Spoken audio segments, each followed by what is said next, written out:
안녕하세요, 여러분. 저는 지방에서 남편과 두 딸을 키우는 50대 여자입니다.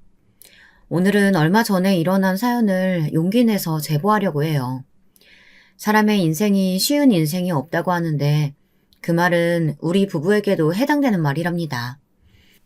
우리 부부는 살면서 안 힘들었던 적이 더 짧을 만큼 고생을 둘이 많이 했거든요. 그런데도 얼마 전에 일어났던 일은 놀라워서 한동안 둘이 그 얘기로 밤낮을 새우며 얘기할 정도였습니다. 도대체 어떤 사연이 있었을지 궁금하시죠? 그럼 바로 시작하겠습니다. 저는 시골에 어떤 공장이 몰려있는 곳에서 태어났어요. 6남매 중 막내로 태어난 저는 지독하게 가난한 집에 언니, 오빠들이 물려준 옷을 입으며 그렇게 살았습니다. 너무 가난해서 단칸방에 같이 살았었는데요. 식구들이 누우면 제대로 발을 펼 수도 없었죠. 자려고 누우면 공간이 너무 좁아서 다들 딱 정자세로만 자야 했습니다. 학용품이나 다른 것들도 저는 한 번도 새 것을 사용한 적이 없어요. 늘 당연하게 언니와 오빠들이 쓰던 것을 물려받았습니다. 그러다 언니와 오빠들이 한 명씩 결혼하면서 그나마 숨통이 트였어요. 그래도 막내라고 엄마가 저를 유독 예뻐하시긴 했습니다. 하지만 그런 엄마도 제가 고등학교 때 병에 걸려 그만 세상을 떠나고 말았어요. 아빠는 이미 몇 년 전에 돌아가셨기 때문에 저는 단칸방에서 다섯째 언니와 둘이 살았습니다. 그러다 제가 성인이 되었을 때 다섯째 언니가 결혼하게 되면서 저는 혼자 남게 되었어요. 저를 두고 언니 오빠들이 누가 데려갈지 고민하면서 싸움까지 번지게 되었죠. 그 모습을 보고 저는 당차게 말했습니다. 혼자 살 거니까 아무도 저를 찾지 말라고 하면서 정말 그대로 집을 나왔어요. 그때는 서로 저를 데려가기 싫어서 싸우는 언니 오빠들이 너무 원망스러웠거든요. 나중에 크면서 저도 가정이 생기니 사정을 이해하긴 했지만요. 아무튼 그때는 무작정 집을 나왔습니다. 갓 성인이 된 저는 공장이 마침 주변에 많아 가발 공장에 취업했어요. 가발을 만드는 공장이었는데 또래도 생각보다 많아서 힘들어도 즐겁게 일했던 기억이 나요. 거기서 2년 정도 일하며 돈을 벌었었는데요. 그만 공장이 부도가 나서 망하게 되었습니다. 오갈 곳이 없던 저는 당장 일하면서 살아야 하니까 옆에 있는 공장에 들어갔어요. 그곳은 힘이 중요해서 주로 남자들이 가는 공장이었습니다. 건축 자재를 만드는 곳이었는데 처음에는 저를 거부했어요. 하지만 제가 공장에서 2년을 일했고 갈 곳이 없다고 사정하니 결국 저를 받아주더라고요. 그렇게 거기서 저는 일하면서 남편을 만나게 되었습니다. 남편은 저보다 3살 많은 남자였고 공장에서 가장 성실한 사람이었어요. 또 성실하면서 어찌나 다정한지 늘 여자 직원들에게 상냥하게 대해주었습니다. 훤칠하고 몸도 좋아서 여자들이 많이 좋아하던 인기 많은 남자였죠. 어차피 잃을 것 없던 저는 제가 먼저 남자에게 다가가서 좋다고 마음 표현을 했어요. 그리고 우리는 그렇게 연애를 시작해서 1년 만에 결혼까지 하게 됐습니다. 제가 결혼한다고 언니와 오빠들에게 연락하자 다들 너무 좋아했어요. 저도 드디어 사랑하는 사람을 만나 행복한 결혼 생활을 할 수 있을 거라고 혼자 기대했습니다. 물론 제게 닥친 현실은 너무나도 갑박했어요. 왜냐하면 남편은 사남매 중 장남이었는데 알고 봤더니 아픈 어머님을 대신해서 가장으로 일하고 있었습니다. 아버지는 막내 시동생이 돌이 되기도 전 공사장에서 일하다 돌아가셨다고 하더라고요. 그 충격으로 시어머니는 알아누웠고 거동도 힘들고 정신도 오락가락해서 일할 능력이 전혀 없었습니다. 남편 밑으로는 중학생이던 둘째 도련님과 시누이, 그리고 겨우 4살이었던 막내 시동생이 있었어요. 순애야, 우리가 지금은 이렇게 힘들게 살아도 나중에는 성공할 거야. 나는 나를 믿어. 그러니까 순애 너도 나를 믿어줘. 돌아보면 이런 시기도 나중에 보면 다 추억일 거야. 남편은 항상 제게 긍정적으로 말했어요.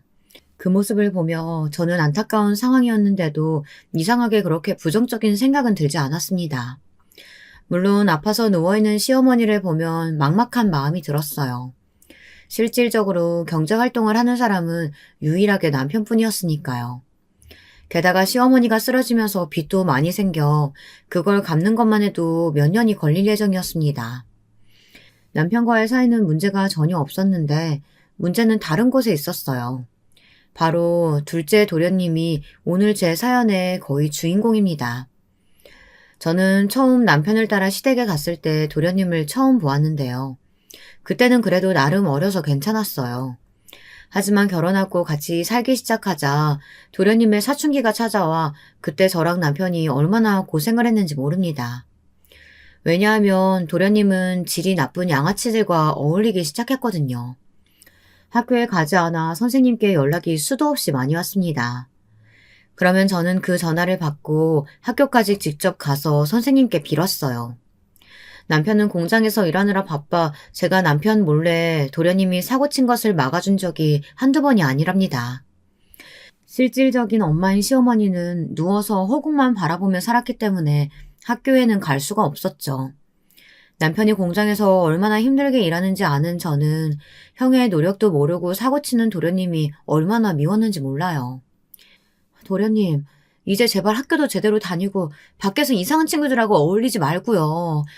오토바이 타고 그러는 거 지금 제가 남편한테 알리지 않았는데요. 한 번만 더 걸리면 그때는 저도 남편한테 말할 거예요. 그러니까 다시는 그러지 말아요. 알겠어요? 형수님이 뭔데 저한테 그러세요? 형수님이 제 맘을 알아요? 아빠는 죽고 엄마는 저렇게 병 걸려서 난리고 집안은 찢어지게 가난한데 제 밑으로는 동생이 둘씩이나 있어요. 우리 집에 과연 희망이 있어 보여요? 도련님, 지금 어리고 사춘기라서 그렇게 생각할 수도 있는데 그래서 도련님 형이 밖에서 뼈 빠지게 일하잖아요. 일부러 돈을 조금이라도 더 받으려고 잔업도 매일 하고 주말에도 나가서 일하는 거 몰라요? 본인 먹을 건 아끼면서 동생들 먹일 거는 간식이라도 늘 사오는데 왜 그렇게 말해요? 도련님은 제가 뭐라고 하면 본인이 더 난리였어요. 가난이 그렇게 싫었는지 도련님은 매일 불평불만이었습니다. 남들은 새 신발이나 옷을 입는데 본인은 매번 똑같은 옷을 입는다고 투정을 부렸어요. 남편은 어떻게든 동생들을 먹여 살리려고 혼자 몸이 성한 것도 없는데 그렇게 나가서 일했거든요. 매일 파스를 붙이고 근육통에 잠자면서 신음을 몇 번이나 흘렸는지 몰라요. 그런 사정을 아니까 저는 도련님이 저렇게 엇나가는 것이 마음에 들지 않았습니다. 물론 도련님이 아닌 아가씨나 막내 시동생은 착했어요. 특히 도련님과 겨우 한 살밖에 차이 나지 않은 아가씨는 또래에 비해 심하게 철이 든 상태였습니다. 제게 새언니라고 부르면서 얼마나 예쁜 짓을 했는지 몰라요. 사정이 어려워서 문제집도 제대로 못 사줬는데 반에서 등수가 3등을 벗어난 적이 없었습니다. 남편도 유일한 여동생인 아가씨를 보면 밥을 안 먹어도 배가 부르다고 할 정도였어요. 너무 어렸던 막내 시동생은 그냥 제가 낳은 자식이라고 생각하며 키웠습니다. 실제로 제게 엄마라고 부를 정도로 막내는 제 붙박이였어요. 막내 시동생을 업고 시장에 가면 당연하게 우리를 모자 사이로 인식하셨죠. 그런 시선이 불쾌하지 않고 저는 좋았습니다. 집안에서 유일하게 문제였던 둘째 도련님은 고등학교에 가자 더 심하게 사고를 치기 시작했어요. 그때는 제가 막을 수 있는 한계를 벗어나서 남편도 동생의 비행을 알게 되었습니다. 초장에 고치지 않으면 잡히지 않을 거라고 남편은 나를 잡고 둘째 도련님을 혼냈어요. 그런데 이미 나쁜 짓에 물든 도련님은 날이 갈수록 엇나가기 시작했습니다. 중학교 때는 그래도 학교에서 저를 불렀는데 고등학교 때는 제가 어디로 갔는지 아세요? 바로 경찰서로 막내 도련님을 업고 찾아갔습니다. 경찰서에 잡혀갔다고 엉엉 우는 아가씨를 옆에 끼고 경찰서에 간 저는 둘째 도련님을 보고 너무 심하게 화가 났어요. 경찰에게 듣기로는 질이 나쁜 학생들과 몰려다니며 오토바이도 타고 담배를 피우며 길에서 술을 마셨다고 하더라고요. 전형적인 양아치 학생들의 행동을 하는 도련님이 너무 원망스러웠습니다. 경찰에게 빌어서 훈방 조치를 받고 집에 오는데 본인의 잘못은 모르고 오히려 툴툴거리더라고요. 도련님은 진짜 양심이 없어요?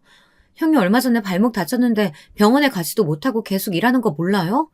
그렇게까지 일하는 게 다 누구 때문인데 이렇게 사고를 쳐요. 도대체 돈은 어디서 났길래 담배를 사요? 그것도 몰려다니면서 뺏었어요? 아, 형수님, 그만하라고요. 나라고 왜 이러고 싶어서 그래요? 남들은 부모 잘 만나서 맛있는 것도 도시락으로 싸우고 멋진 옷도 입는데 나만 이러잖아요. 학교에 왜 안 가냐고요? 창피해서요. 쪽팔려서 가기 싫다고요. 도련님은 제가 뭐라고 하자 미친 사람처럼 욕하기 시작했습니다. 아가씨가 엉엉 울며 말려도 듣지 않았어요. 그때 집에 돈이 너무 없어서 저는 남의 집에 가서 몇 시간이라도 오전에 일하고 일당을 받고 있었거든요. 그 집이 하필 도련님의 반 친구 집이었던 거예요. 그게 너무 창피해서 학교에 못 간 거라고 오히려 제 탓을 하는 그런 모습에 저는 눈물이 나오기 시작했습니다. 집 앞에서 그러고 있으니 당연히 동네 사람들이 다 구경했어요. 창피해서 집으로 데리고 오려고 해도 도련님은 쪽팔려서 못 살겠다고 소리를 질렀죠.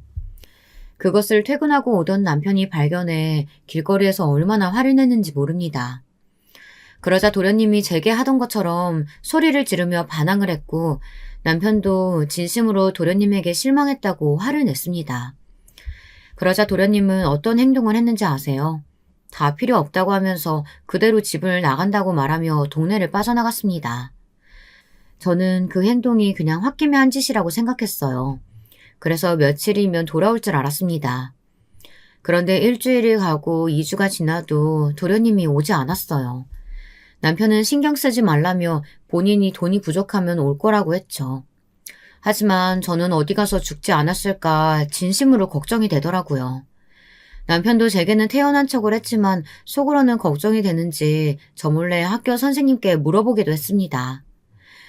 심지어 경찰서에 가서 혹시라도 잡혀오면 연락 달라고 하는 남편을 보며 속상해서 엉엉 울었습니다. 누구보다 본인 동생들을 아끼는 남편인데 그걸 도련님이 몰라주니까 제가 다 서운하더라고요. 물론 착한 아가씨는 큰오빠인 우리 남편을 생각해서 공부를 얼마나 열심히 했는지 몰라요.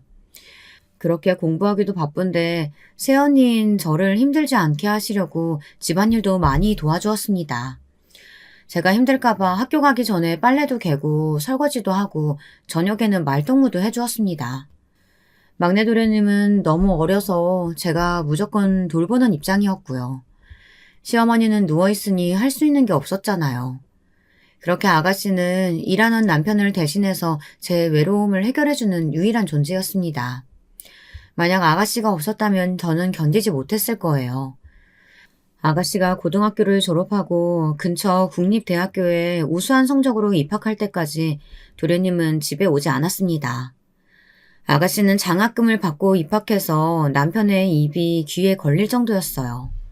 저도 그런 아가씨가 너무 대단하고 자랑스러워서 시장에 가서 자랑하기도 했습니다. 한편 아가씨의 경사에 기쁘기도 했지만 속에는 항상 도련님의 걱정이 자리 잡고 있었습니다. 그건 남편도 마찬가지인지 술을 마시면 그렇게 둘째 도련님을 찾더라고요. 동네에서 양아치들하고 어울리면 얼굴이라도 보거나 혹은 소식이라도 들을 수 있었을 텐데 도련님은 아예 동네를 벗어난 건지 소식도 없었습니다. 남편과 저는 흥신소에 연락해서 수소문이라도 해야 하는지 고민했습니다. 아가씨는 둘째 오빠라면 치를 떨어 차라리 없는 게 좋다고 하더라고요. 뭐가 좋다고 찾냐고 그냥 본인 인생 열심히 살라고 절대 찾지 말라고 했습니다. 그렇게 시간이 흐르고 진지하게 남편과 경찰서에 가서 실종신고라도 하려고 하던 그때였어요. 갑자기 도련님의 행방을 알게 되는 계기가 생기게 되었습니다. 어이 아줌마, 여기가 김광식네 집인가? 어? 맞아? 이 새끼 여기로 튀었지? 우리 돈 가지고 튀었는데 본가가 여기라고 하길래 왔어. 집에 있지? 다 알아. 비켜봐.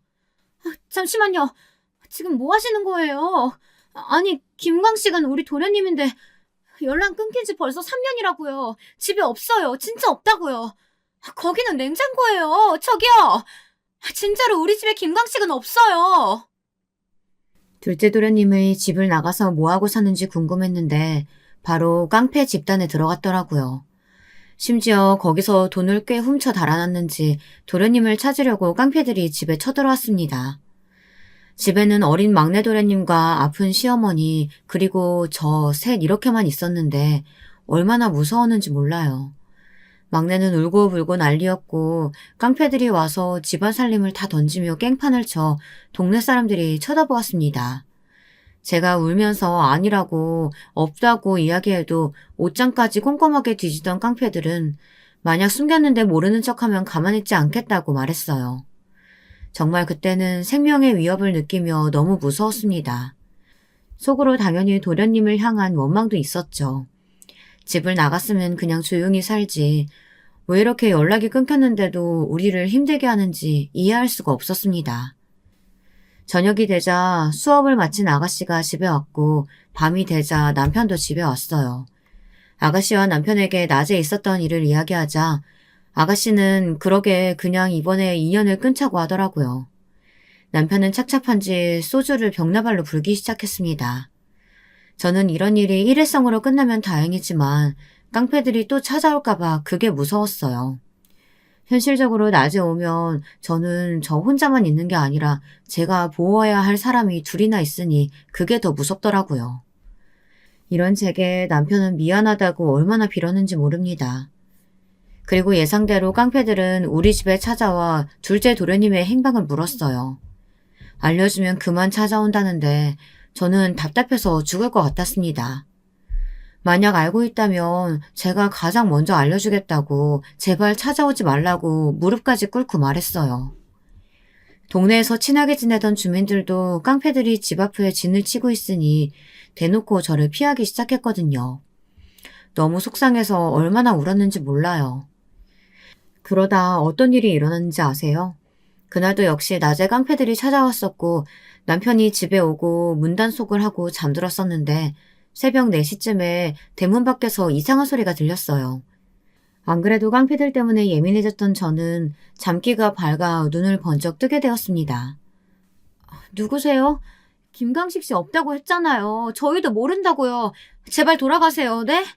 우리도 몰라요. 그러니까 그만 오세요. 형수님, 저예요. 저 조용히 하고 문 좀 열어주세요.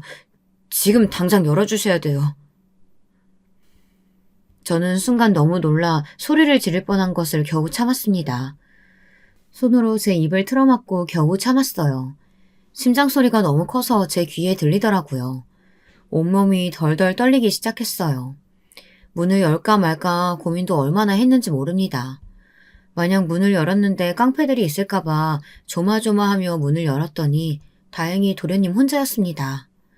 일단 집 안으로 들였는데 오랜만에 본 도련님은 누가 봐도 깡패의 형상을 하고 있었습니다. 언제 문신을 한 건지 양팔이 문신으로 가득했어요. 아무래도 소리가 들리니까 저처럼 잠기가 밝은 아가씨가 잠에서 깼고 순간적으로 소리를 질러 편하게 자던 남편과 도련님까지 잠에서 깼습니다. 밖에 혹시라도 깡패들이 있을까봐 우리는 불도 끄고 촛불도 끄고 급하게 도련님을 추궁했어요. 도련님은 제발 한 번만 도와달라고 지금 쫓기는 신세라고 울기 시작했습니다. 그날 그렇게 집을 나가고 무작정 깡패 집단에 가서 구르고 굴렀다고 하더라고요. 그러다 돈에 눈이 멀어 돈을 훔쳐 달아났는데 그걸 다 잃고 쫓아오는 깡패들을 따돌리며 겨우 집에 왔다고 했습니다. 그런 도련님을 보며 아가씨는 당장 나가라고 난리였고 남편과 저는 도대체 이 상황을 어떻게 해야 할지 몰랐어요. 일단 깡패들이 또 찾아올 것이 뻔했기 때문에 절대 도련님을 집에 숨길 수는 없었습니다. 결국 우리는 깡패들을 피해서 이사가는 것을 결정했어요. 아가씨는 학교 때문에 학교 바로 앞에 하숙을 구했고 우리는 아예 다른 동네로 이사갔습니다. 어린 막내와 아픈 시어머니를 데리고 가느라 얼마나 고생했는지 몰라요. 또 남편은 일도 다시 구해야 했습니다. 남편은 공장에서 오래 일해서 남들보다 월급을 많이 받고 있어 포기하기 너무 아까웠습니다. 하지만 우리에게는 선택지가 없었어요. 도련님은 자기가 아예 새로운 사람이 될 거라고 우리 앞에서 무릎을 꿇고 바닥에 머리까지 박으며 오열하더라고요. 본인 때문에 가족들이 이렇게 피해를 보니까 무조건 자기 잘못이라고 엉엉 울었습니다. 그렇게 우리는 아예 다른 지역으로 연고도 없는 곳으로 가서 새로운 출발을 하게 되었어요. 저는 어쩔 수 없다고 생각하면서 친자매라고 생각했던 아가씨와 떨어져서 너무 눈물이 나왔습니다. 아가씨도 대학을 졸업하자마자 반드시 제게 오겠다고 약속했어요. 그리고 새로운 지역에서 우리의 새로운 삶이 시작되었어요. 남편은 공장에서 일한 경력이 길었기 때문에 공장 위주로 알아보기 시작했어요. 그러다 바로 냉장고를 만드는 공장에 취업했습니다. 이사 오고 저는 임신했다는 소식을 알게 되었어요. 제가 임신했다고 하자 남편은 무리하게 일하기 시작했습니다. 태어날 아기는 가난하게 키우기 싫다고 하더라고요. 그리고 도련님도 정말 정신을 차렸는지 일을 알아보기 시작하더니 트럭 운전하는 일을 시작했어요. 도련님까지 일하니까 확실히 수입이 2배로 늘어 그나마 숨통이 트였습니다. 저는 다행히 입덧이나 심각한 임신 증상은 전혀 없었어요. 그래서 집에서 시어머니를 돌보며 막내 도련님을 키우며 서방님과 남편의 밥을 차려주기 바빴습니다.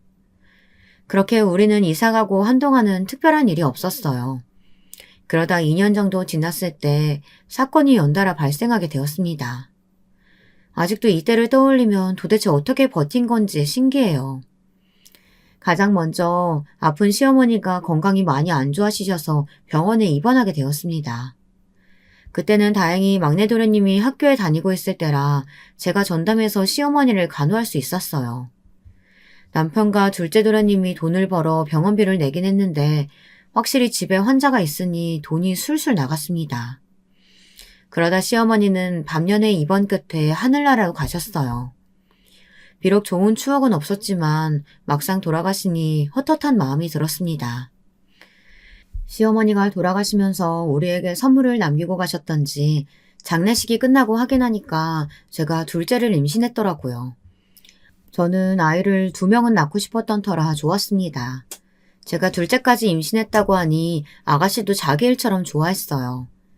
다행히 첫째도 둘째도 입덧이 없어서 편하게 둘째를 기다리고 있었는데 우리 가족에게 큰 불행이 닥치게 되었습니다. 그날은 아직도 생생한데요. 아침에 남편과 둘째 도련님은 일하러 가고 막내 도련님도 학교에 갔던 시간이었어요. 첫째 딸을 안고 집안일을 하며 있었는데 갑자기 전화가 울리더라고요. 대수롭지 않게 생각하며 받은 그 전화에 저는 내용을 듣고 심장이 내려앉는 기분이 들었습니다. 저기 형수님, 저 형철인데요. 지금 형님이 공장에서 기계에 팔이 끼었어요. 이걸 어째. 지금 빨리 병원으로 오셔야 돼요. 생명이 위독하다고 하더라고요. 빨리 와주세요. 네? 뭐라고요? 알겠어요. 저 지금 당장 갈게요. 잠시만 기다려주세요. 택시 불러서 갈게요. 이게 무슨 일이야? 저는 그 말을 듣고 눈물도 나오지 않았어요. 그저 이게 현실이라고 믿고 싶지 않았습니다. 침착하게 심호흡을 하며 택시를 불러 병원으로 향했어요. 제가 도착했을 때 남편은 수술을 기다리고 있었습니다. 그리고 저는 수술에 들어간 남편을 보니 그제야 실감이 나기 시작했어요. 제 소식을 듣고 달려온 도련님과 아가씨도 엉엉 울기 시작했습니다. 그리고 지옥처럼 느껴지던 몇 시간이 흐르고 마침내 의사가 문을 열고 나왔어요. 의사는 다행히 목숨은 살렸지만 팔 한쪽은 절단할 수밖에 없다고 하더라고요. 평생 의수를 착용하고 살아야 한다는데 저는 다 떠나서 일단 숨이 붙어있다는 것에 감사했습니다. 그래서 의사에게 너무 고맙다고 빌고 또 빌었어요. 둘째를 임신했다는 소식에 나서서 잔업하고 무리하게 일하더니 사고를 당한 남편을 보고 너무 안타까웠어요. 남편은 성실하게 일하면서도 한 번도 집에 와서 힘든 티를 낸 적이 없었거든요. 항상 가족들이 우선이었고 본인이 제일 힘들면서 피곤한 내색도 보이지 않던 사람이었어요. 그런 사람이 일하다 다쳤으니 저는 너무 속상했습니다. 언니 어떡해요? 우리 큰오빠 그럼 이제 일 못해요? 오빠는 고등학교도 못 가고 우리 가족을 위해 평생 일하던 사람이에요. 평생 고생만 했는데 팔까지 잃고 무슨 인생이 이래요. 우리 오빠 불쌍해서 어떡해요. 지금 첫째도 너무 어리고 언니 곧 둘째도 태어나잖아요. 아가씨, 저는 괜찮아요. 남편이 이제껏 고생했으니까 아기 낳으면 내가 나가서 일하면 되는 거지. 그러니까 아가씨는 우리 걱정은 하지도 말고 아가씨 인생 살아요. 알겠죠? 말로는 아가씨에게 괜찮다고 했지만 저는 사실 너무 막막했습니다. 앞이 보이지 않는 기분이 들었어요. 남편의 수술비도 매우 비쌌고 병원에 꾸준히 다니며 치료해야 했는데 모아놓은 돈을 다 털어도 부족했거든요. 아가씨 말대로 우리에겐 태어날 아기도 있었고 집에는 너무 어린 첫째와 막내 도련님까지 있었으니까요. 저는 하지만 슬퍼한 시간도 부족했어요. 그래서 무작정 일을 구해서 하기 시작했습니다. 이때 도련님이 급한 생활비는 해결해 주어 얼마나 고마웠는지 모릅니다. 남편은 본인의 실수라고 자책했지만 저는 절대 남편의 잘못이 아니라고 입이 아프게 말했어요. 당연히 한쪽 팔을 잃은 남편은 공장에서 계속 일할 수는 없었습니다. 남편은 본인의 몸도 너무 아프지만 무엇보다 정신적으로 힘들다고 하더라고요. 한순간의 실수가 이렇게 될 줄 몰랐다고 제 앞에서 처음으로 울기도 했습니다. 그런 남편이 안쓰러워서 끌어안고 저도 울었어요. 그래도 남편이 집에 있으니까 저는 아이들을 전적으로 남편에게 맡겼습니다. 둘째를 출산하고 저는 일단 식당에 가서 일하기 시작했어요. 무조건 돈이 최대한으로 필요할 것 같았기 때문에 눈 뜨자마자 신문 배달을 시작으로 식당에서 일하고 집에 와서 인형에 눈 붙이는 것까지 하며 일을 했습니다. 당연히 아이를 낳고 제대로 조리도 못한 채 일하니 몸이 너무 아팠습니다. 하지만 남편은 저보다 더 고생했기 때문에 불평할 수도 없더라고요. 그렇게 힘들게 일하면서 남편의 재활에 신경도 많이 썼어요. 계속해서 옆에서 당신 잘못이 아니니까 전혀 죄책감을 갖지 말라고 했죠. 남편은 워낙 긍정적인 사람이라 조금 힘들어하더니 금방 정신을 차리더라고요. 그러면서 아이들이 크면 본인도 나가서 소일거리라도 하겠다고 했습니다. 이렇게 긍정적으로 우리는 서로를 위하면서 버텼어요. 지옥 같던 시간이었는데 서로 의지하니 그래도 괜찮더라고요. 그러다 둘째 도련님이 뜻밖의 소식을 전했습니다. 아가씨까지 집으로 부르더니 갑자기 본인이 결혼한다고 하더라고요. 화물차를 운전하며 도련님은 여기저기 많이 돌아다녔는데 시골에 있던 어떤 아가씨를 알게 되었대요. 그러면서 그 아가씨와 사랑에 빠졌다고 당장 다음 주에 데리고 온다고 하더라고요. 저는 그렇게 말썽을 부리던 도련님이 결혼한다니 너무 기뻤습니다. 그러면서 한편으론 걱정되는 것도 있었어요. 혹시나 결혼하고 사고를 칠까 두렵기도 했고 무엇보다 도련님이 집에서 나가면 생활비를 보태줄 사람이 없었으니까요. 하지만 도련님도 도련님의 인생을 살아야 하니까 기쁜 마음으로 결혼에 찬성했습니다. 도련님, 저는 아직도 어린 도련님이 저한테 형수님이 뭘 하냐고 경찰서랑 학교에서 소리 지르던 게 기억나요. 이제는 그 모습이 아예 없어서 제가 얼마나 기쁜지 아세요? 이 통장은 남편하고 저하고 도련님 결혼하면 주려고 모아뒀던 돈이에요. 그러니까 이 돈으로 신혼집 구해서 살아요. 형수님, 제가 이 돈을 어떻게 받아요? 어렸을 때부터 사고치고 돌아다니고 저 때문에 이렇게 이사와서 형까지 저렇게 됐잖아요. 제가 평생 갚아도 모자랄 판에 이렇게. 제가 진짜 살면서 평생 갚을게요. 도련님에게 남편과 제가 소액이지만 모으고 모았던 통장을 건넸습니다. 이 통장은 아무리 생활비가 부족해도 차라리 굶으면 굶었지 절대 건들지 않던 돈이랍니다.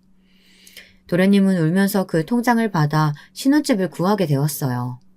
그리고 동서를 보았는데 동서는 굉장히 조용한 편이었습니다.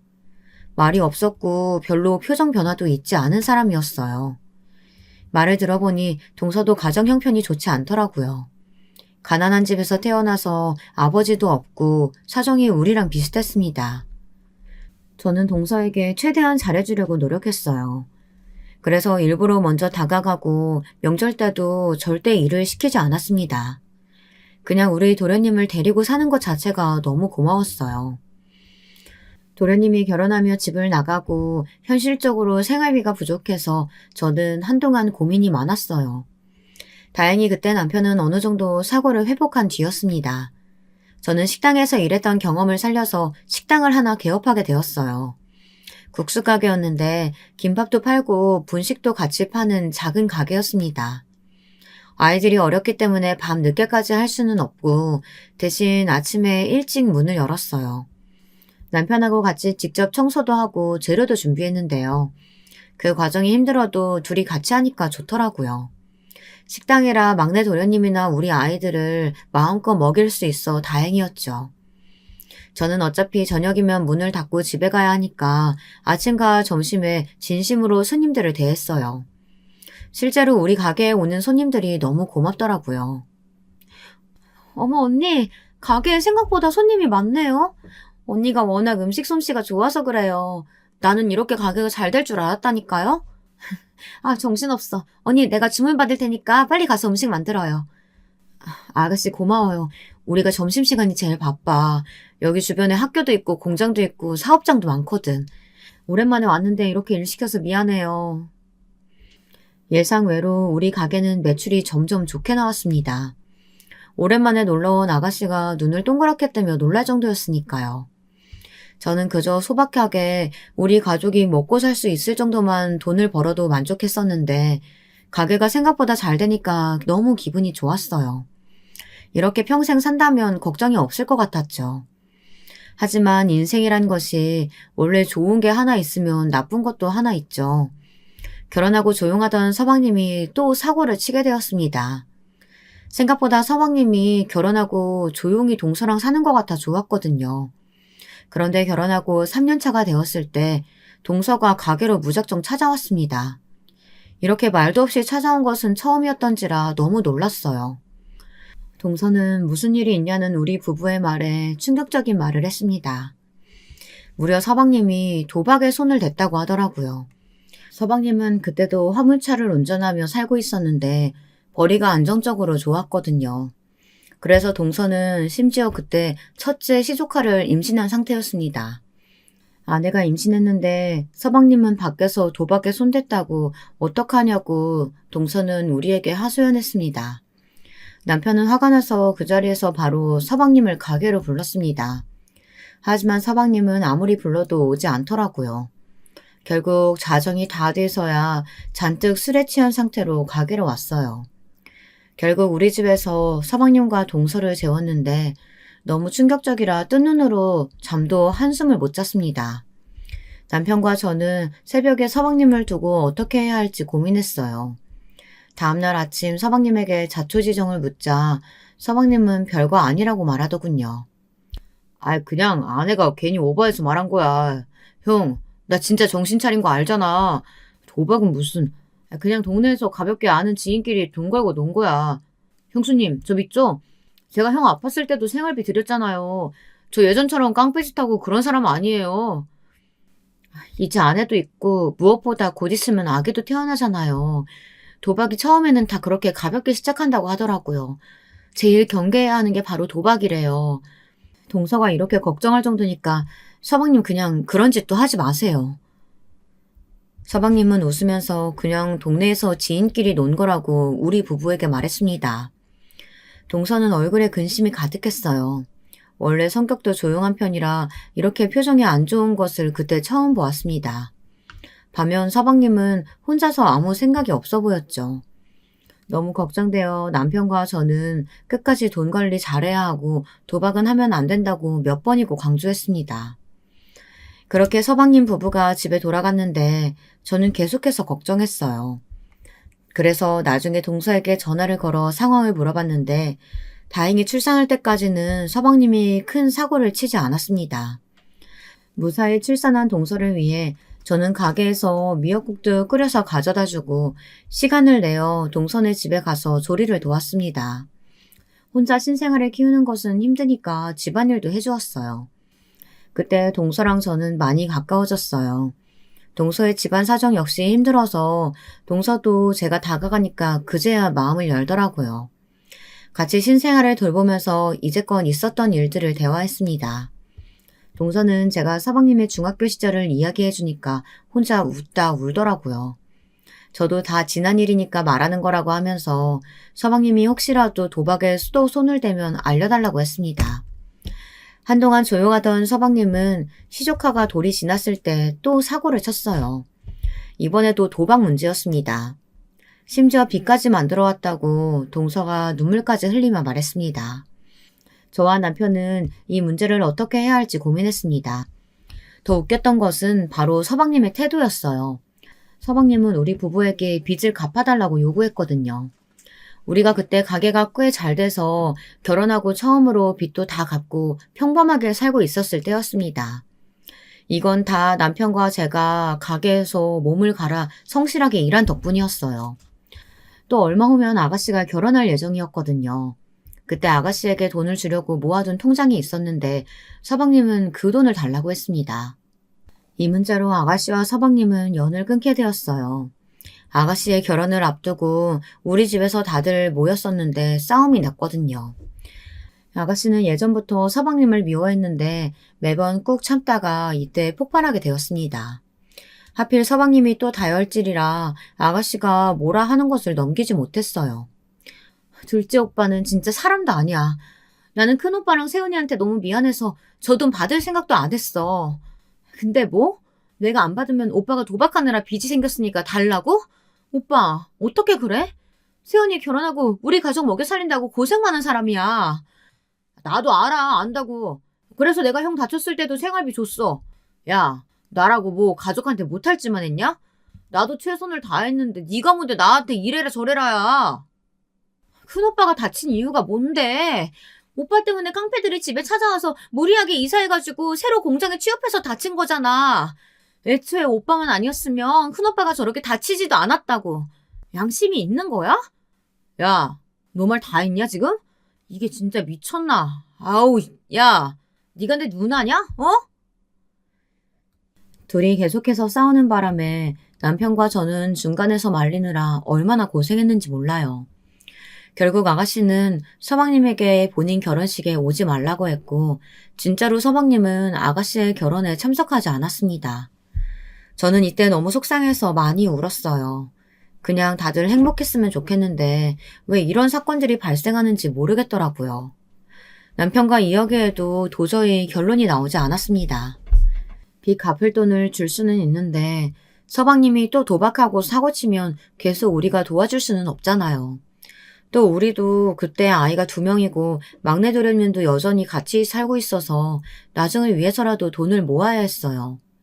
그래서 서방님을 따로 불러 돈을 갚아줄 수 없다고 말했습니다. 그랬더니 서방님은 예전에 결혼 전에 우리한테 줬던 생활비를 달라고 하더라고요. 남편이 그 돈보다 우리가 신혼집을 구하라고 줬던 금액이 더 많다고 했더니 서방님은 더럽고 치사하다고 하더니 그대로 집을 나갔습니다. 다시는 자기를 찾지 말라고 하더라고요. 그 모습을 보는데 마치 예전에 집 앞에서 화를 내고 사라졌던 서방님이 떠올랐습니다. 남편은 화가 나서 절대 제게 서방님이 찾아와도 문도 열어주지 말라고 했습니다. 저도 속상하고 어이가 없었어요. 하지만 그래도 가족이고 무엇보다 동서가 걱정되더라고요. 아직 아기도 어린데 남편이 저러니까 얼마나 마음고생이 심하겠어요. 저도 식당을 운영하느라 바쁘기도 했고 또 한 번에 많은 돈을 줄 수는 없어서 동서에게 아기 굶기지 말고 분유라도 먹이라고 돈을 보냈습니다. 종종 연락해서 안부도 물었어요. 아가씨가 제가 이러는 것을 알고 그러지 말라고 했는데도 그냥 제가 그러고 싶었어요. 아예 남도 아니고 가족이잖아요. 또 우리 집 딸들을 키우면서 이제 안 쓰는 요가용품들과 옷도 다 나눠주었습니다. 그러면서 동생에게 물어봤더니 서방님은 여전히 도박에 빠졌다고 하더라고요. 처음에는 그 정도는 아니었는데 갈수록 사람이 피폐해질 정도로 도박 중독에 걸렸다고 합니다. 서방님을 구제하려고 동서와 저는 얼마나 고민했는지 몰라요. 하지만 이미 도박에 빠진 서방님은 동서와 제가 연락하는 것을 알자 오히려 동서에게 화를 내며 연락도 하지 말라고 했습니다. 벌어오는 돈은 없이 도박으로 빚만 잔뜩 생긴 동서는 결국 본인이 일하기 시작했어요. 그런데 아기가 있으니 그것도 쉽지 않아 보였습니다. 저는 그래도 동서가 나가서 일하는 모습이 기특하기도 하고 또 안쓰럽기도 해 제가 나서서 시조카를 돌봐주었어요. 나는 진짜 당신한테 너무 미안해. 시집와서 우리 막내 어버 키웠지. 나랑 2딸도 키웠지. 이제는 아기들이 다 크니까 시조카까지 키워. 여보, 내가 몸도 이런데 데리고 살아줘서 고마워. 아기 돌보는 게 얼마나 힘든지 아니까 더 미안하다. 당신이 한결같이 성실하고 나만 바라보니까 내가 이러는 거지. 우리 가게가 그래도 매출이 고정적으로 나오니까 얼마나 다행이야. 나는 오히려 이런 현실에 감사해. 우리가 가게라도 하니까 이렇게 내가 시초카라도 돌봐주는 거지. 처음이 힘들지 네 번째라 힘들지도 않아. 동서는 제게 아이를 맡기고 다른 식당에서 일했어요. 처음에 제가 우리 가게에서 일하라고 했는데 서방님이 그렇게 반대했다고 하더라고요. 우리한테 아이를 맡기는 것도 겨우 허락받았다고 하는 동서에게 저는 할 말이 없었습니다. 동서가 벌어오는 돈을 서방님은 그대로 가져다 도박에 썼어요. 제가 그 광경을 보다 못해 동서에게 돈을 숨기라고 했는데 서방님은 동서가 일하는 가게로 가서 깽판을 쳤다고 하더라고요. 진지하게 남편과 저는 둘이 이혼이라도 시켜야 하나 고민했습니다. 그러다 사건이 하나 발생했어요. 바로 동서의 아이가 5살 때쯤 많이 아팠습니다. 한밤중에 갑자기 연락이 와서 응급실이라고 하길래 남편과 저는 급하게 병원에 갔어요. 동서는 엉엉 울면서 아이가 급성 백혈병에 걸렸다고 하더라고요. 오느라 정신없는 동서를 달래면서 의사의 말을 들었는데 많이 심각한 상태라고 했습니다. 그때 우리 부부는 식당이 생각보다 잘 되어서 넉넉한 형편이었거든요. 그래서 우리 부부가 병원비는 다 낼 테니까 걱정하지 말라고 했습니다. 서방님은 본인의 아이가 아파서 이번에 언제 죽을지 모른다는 소식을 듣자 드디어 정신을 차렸어요. 형수님, 내가 미쳤었나 봐요. 우리 아들 불쌍해서 어떡해요? 이렇게 못난 아버지 밑에서 커서 그래요. 그냥 내가 성실하게 운전하면서 돈 벌었어야 하는데 이게 다 나 때문이야. 아내한테도 너무 미안해요. 서방님, 지금이라도 정신 차렸으면 됐어요. 일단 아이 병원비는 우리 부부가 알아서 낼 테니까 서방님은 도박에서 빠져나와요. 살면서 도박에만 손대지 않겠다고 해요. 그것만 약속하면 뒷일은 우리가 다 알아서 할게요. 서방님은 우리 부부가 아이의 병원비를 내준다고 했더니 엉엉 울기 시작했습니다. 저는 그 돈이 전혀 아깝지 않았고 오히려 우리가 돈을 해줄 수 있는 형편이라 얼마나 다행이었는지 몰라요. 남들이 말할 때는 제가 시집와서 고생만 했다고 하는데 저는 남편 덕분에 상황이 안 좋아도 늘 행복했어요. 남편은 제게 매일 고맙고 사랑한다는 말을 건넸고 저한테도 잘했지만 우리 딸들에게도 최고의 아빠거든요. 아무튼 시조카를 위해 진심으로 온 가족이 응원했는데 너무 안타깝게도 동서의 아들은 그만 하늘로 가게 됐습니다. 시조카가 죽고 동서는 한동안 제정신이 아니었어요. 감정 표현이 많지 않은 사람이 그렇게 오열하며 실신할 정도로 난리였습니다. 저도 두 딸의 엄마라서 동서가 어떤 심정일지 감히 짐작도 하지 못하겠더라고요. 동서가 걱정돼서 저는 가게도 뒤로하고 동서네 집에 가 동서를 챙겼습니다. 하지만 동서는 밥도 안 먹고 울기만 했어요. 서방님도 똑같이 괴로워했습니다. 서방님은 그래도 돈이라도 벌겠다고 다시 일을 시작했어요. 저는 그런 서방님과 동서가 다시 행복해지길 진심으로 바랬습니다. 그렇게 2년이 지났고 다시 안정을 찾는 것처럼 보였습니다. 그 사이 저와 남편은 서방님 부부에게 할 수 있는 만큼 최선을 다했어요. 서방님이 벌이가 적은 날에는 일부러 가서 밥도 많이 사주고 냉장고나 텔레비전을 바꿔주기도 했어요. 그런데 동서네 부부에게 또 불행이 닥치게 되었습니다.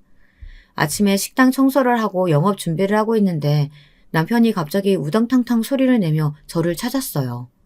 무슨 일이냐고 물었더니 서방님이 교통사고를 당했다고 하더라고요. 급하게 병원에 갔더니 서방님은 실중 추돌 사고가 났고 응급실로 실려온 상태였습니다. 소식을 듣고 온 동서는 옆에서 실신해서 쓰러졌고 저는 심장이 세게 뛰기 시작했어요. 워낙 큰 사고라 응급실에는 사람이 매우 많았습니다.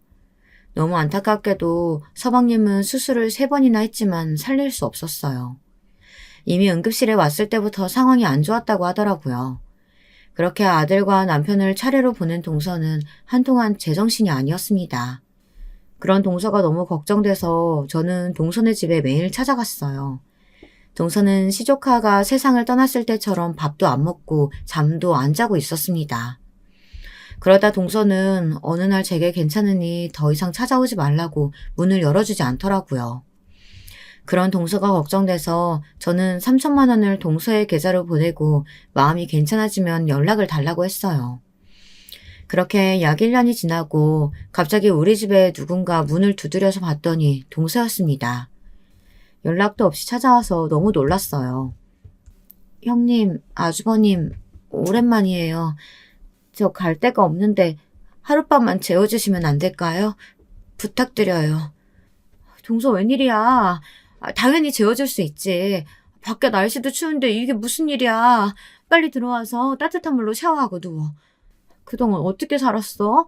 내가 연락하고 싶어도 동서가 불편할까봐 못했어. 동서는 챙겨주는 저를 빤히 바라봤어요. 그러더니 씻으러 화장실에 들어갔습니다. 한 가지 특이한 점이 있었다면 동서는 매우 큰 가방을 들고 있었어요. 그 가방을 화장실에 샤워하러 갈 때도 가져가더라고요. 그렇게 동서에게 맛있는 저녁도 먹이고 그동안 어떻게 지냈냐고 했더니 의외로 밝게 대답했습니다. 다 괜찮아졌고 이제 마음속에 서방님과 조카를 묻고 새로운 인생을 살겠다고 하더라고요. 그런 동서에게 저와 남편은 돈은 걱정하지 말고 하고 싶은 것을 다 하라고 했죠. 그렇게 하고 동서를 거실에 이불을 깔아주고 재웠어요. 그러다 저는 새벽에 무슨 소리가 들려 잠에서 깼습니다. 잠기가 유독 밝은 편이라 작은 소리에도 금방 깨거든요. 그런데 저는 그날 너무 무서운 광경을 목격하게 되었어요. 거실에서 무슨 이상한 소리가 자꾸 들려서 조심스럽게 문을 열었습니다. 분명히 거실에는 동서만 있었거든요. 그런데 동서가 잠을 자면서 뭐라고 말하는 게 들리더라고요. 자세히 들으려고 다가갔더니 동서가 뭐라고 했는지 아세요? 저는 그만 동서의 말을 듣고 너무 무서워서 안방으로 달려가 남편을 깨웠어요. 나는 이렇게 불행한데 너희는 왜 행복해? 너희도 죽고 나도 죽고 다 같이 죽는 거야. 죽어. 불에 태워 죽여. 라이터 휘발유. 다 같이 죽어. 동서는 불에 태워 죽인다는 말을 중얼거리고 있었습니다. 순간 소름이 돋아 동서가 가져온 가방을 몰래 열어봤더니 그 안에는 휘발유가 가득 들어있었어요. 라이터도 옆에 있는 걸 보고 저는 너무 놀라 소름이 돋았습니다. 그리고 안방으로 가서 남편을 깨워 상황을 설명했어요. 남편은 일단 경찰에 신고하자고 했는데 저는 그래도 가족이니까 깨워서 물어보자고 했습니다. 저도 당연히 배신감이 들었고 그동안 제가 얼마나 챙겨줬는데 너무 서운했어요. 혹시 몰라 가방을 숨기고 동서를 조용히 깨워 우리 집에 왜 왔는지 물어봤습니다. 그러면서 가방에 있는 휘발유와 라이터가 뭐냐고 했더니 동서는 울면서 진실을 말했어요. 저는 그냥 항상 현님이 부러웠어요. 비록 아주버님이 팔이 없어도 서로가 서로를 응원하고 누구보다 사랑하잖아요. 또 경제적으로 넉넉하고 아이들도 예쁘고 공부도 잘하고 부족한 게 없잖아요. 반면 저는 이제 남은 것은 남편이 남긴 빚밖에 없어요. 그냥 살기가 싫어요. 재수 씨도 안타깝지만 저랑 아내가 얼마나 신혼 때부터 고생했는지 알아요? 우리도 이제야 이렇게 사는 거지 예전에는 말도 못했어요. 그동안 재수 씨가 안타까워서 우리 아내가 돈도 많이 주고 도와줬는데 은혜를 이런 식으로 갚아요? 동서가 울면서 너무 부러워서 그랬다고 실토하더라고요. 남편은 그 말을 듣고 화가 나서 배은망덕하다고 동서를 쫓아냈습니다. 사실 경찰에 신고하려고 했던 것을 제가 기를 쓰고 막았어요. 다만 동서에게 이제 도와주는 것은 전혀 없을 거고 아예 연락을 끊자고 했습니다. 실제로 우리는 식당 문을 닫고 이사까지 갔어요. 새로운 곳에 가서 식당을 새로 열었고 새로운 삶을 살고 있습니다. 동서와 독하게 연락을 끊으려면 어쩔 수 없었어요. 우리가 동서를 위해 주었던 돈만 해도 사실 거의 1억이 넘거든요. 그렇게 도와줬더니 우리를 죽이려고 했다는 것에 저는 너무나도 많이 충격을 받았습니다. 아가씨에게 말했더니 이사를 결정한 것을 칭찬해 주었어요. 그래서 지금은 동서가 어떻게 살고 있는지 몰라요. 만약 제가 동서와 연락을 끊지 않았다면 또 돈을 주고 있었겠죠. 남편은 할 만큼 하고도 남는다고 이제 동서는 없는 사람으로 여기자고 했습니다. 여기까지가 제가 준비한 사연입니다. 여러분 재미있게 들으셨나요? 여러분이 재미있게 들으셨다면 그걸로 다행입니다. 제 이야기 들어주셔서 감사합니다. 안녕하세요. 사연 채널 잘 듣고 있는 한 명의 구독자입니다. 오늘은 구독자가 아닌 사연자로서 글을 써보게 됐는데 다소 부족하더라도 끝까지 들어주시면 감사하겠습니다. 어떤 느낌으로 글을 전개해 나가야 할지 잘 모르겠는데 일단 제 어린 시절 이야기부터 하자면 저는 강원도 산골마을에서 자랐습니다. 말 그대로 산과 들이 펼쳐져 있는 전원 환경이었죠. 사회로 나왔을 때 제 배경과 출신을 말하면 사람들이 다들 놀라하며 한 번 더 되묻는 일이 많더라고요. 저희 어머니와 아버지께서 원래 거기에 사시는 분들은 아니었고요. 서울에 살다가 저희를 낳으시곤 귀농 생활을 결심하셔서 내려오시게 되었대요. 근데 이런 배경이 남들과는 다르다 보니 그럼 영우 씨는 막 산에서 열매 같은 것도 따먹고 그러면서 자란 거예요? 부럽다. 부럽긴요. 저는 가끔 도시 나가면 도시 사람들 생활이 더 부럽고 그랬는걸요. 그리고 남편도 이 중 한 명이었어요. 제가 살아왔던 시골 생활에 관심을 가지며 접근해왔죠. 자기도 나중에 꿈이 그런 귀농 생활을 하는 것이라며 예전엔 청년 농부가 되어볼까 진지하게 생각해 본 적도 있다고 했죠. 청년 농부요? 네. 제 주변에도 이미 몇 명 있어요. 시골 내려가서 가축도 기르고 농작물도 재배하는데 과일들은 저한테 매년 보내주거든요. 얼마나 달고 맛있는지 몰라요. 나중에 영우 씨한테도 갖다 드릴게요. 네. 별로 받고 싶은 호의는 아니었지만 그렇게까지 한다는데 딱히 거절할 명분이 없었어요. 그래도 제가 남편을 좋게 보았던 건 딱 하나 사람이 순박하다는 점이었어요. 뭐랄까, 도시로 나와 사회생활을 하다 보니 시골이랑은 다른 정서가 있긴 하더라고요. 그런 것에 조금 이질감을 느끼기도 하고 가끔은 상처를 받기도 했는데 어쩐지 남편을 보면 마치 고향에 온 것처럼 푸근하고 따뜻했어요. 왜 동양 사람이 아닌데도 그런 느낌을 가진 사람 사회에서 만나기 힘들잖아요. 그러다 보니 어느샌가부터 저도 조금씩 마음이 갔나 봐요. 어느 날 남편이 무뚝뚝하지만 쑥스러운 얼굴로 커피 한 잔 합시다 라는 말에 고개를 끄덕인 걸 보면 말이죠. 영우 씨는 이상형이 어떻게 되세요? 남편의 첫 질문은 이거였어요. 이상형. 이상형을 묻는 질문에 저는 뭐라고 해야 할지 모르다가 그냥 착한 사람이라고 대답했던 것 같아요. 딱히 이상형이 없기도 했거니와 남편을 앞에 둔 채 대답을 하려 하니 나름 떨렸었거든요. 근데 남편은 그 말을 정말 진지하게 받아들인 건지 그 뒤부턴 자기가 그런 사람이 되겠다느니 하더라고요. 그리고 정말로 길거리에 있는 쓰레기만 봐도 줍기 시작하는 거 있죠? 일부러 하는 행동이란 걸 알면서도 막상 그 행동을 지켜보고 있자니 웃음이 터졌어요. 저에게 잘 보이고 싶어 하는 행동이라는 걸 아니 귀엽기도 했고요. 그렇게 남편과 몇 년 만나며 생각보다 잘 맞고 저와 잘 어울리는 사람이라는 걸 알게 됐고 그 확신은 빠른 진도를 이끌었어요.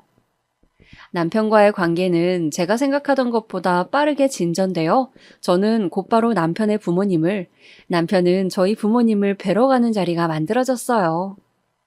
저희 부모님이야 아직 산골에 사시니 거기까지 내려가야 했는데 남편은 오히려 저보다 더 설레어하며 저희 부모님을 위한 선물을 한가득 챙겼더라고요.